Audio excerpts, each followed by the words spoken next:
بسم اللہ الرحمن الرحیم۔ قابل قدر محترم ناظرین، سامعین حضرات، آج ہم اس ویڈیو میں یہ بتلائیں گے، یہ ذکر کریں گے کہ اہل و عیال کے لیے دعا کس طرح کریں گے۔ محترم ناظرین، سامعین حضرات، ہماری ویڈیو پسند آئے لائک، شیئر اور کمنٹ کریں۔ اگر آپ نئے اسلامک ویڈیو کے لیے ہمارے چینل کو سبسکرائب ضرور کر لیں اور بیل آئیکن کا بٹن ضرور دبائیں تاکہ ہماری ہر نئی ویڈیو کا نوٹیفیکیشن آپ تک پہنچ سکے۔ تو چلیے عرض کرتے ہیں کہ اہل و عیال کے لیے دعا کن الفاظوں سے کس طرح کریں گے۔ نیک بندے اپنی اولاد کے لیے کثرت سے یہ دعا کرتے تھے، ربنا هب لنا من ازواجنا وذرياتنا قرة اعین واجعلنا للمتقین اماما۔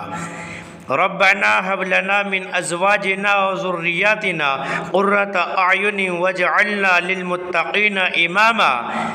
اس کے معنی ہے، ہمارے رب ہماری بیویوں اور اولاد کو ہماری آنکھوں کی ٹھنڈک بنا دے اور ہم کو متقیوں کا امام بنا دے۔ اپنے اہل و عیال کے لیے ان الفاظوں سے اس طرح دعا کرنی چاہیے۔ نیک بندے اپنی اولاد کے لیے کثرت سے یہ دعا کرتے تھے، ربنا هب لنا من ازواجنا وذرياتنا قرة اعین واجعلنا للمتقین اماما۔ اس کے معنی ہے، ہمارے رب ہماری بیویوں اور اولاد کو ہماری آنکھوں کی ٹھنڈک بنا دے اور ہم کو متقیوں کا امام بنا دے۔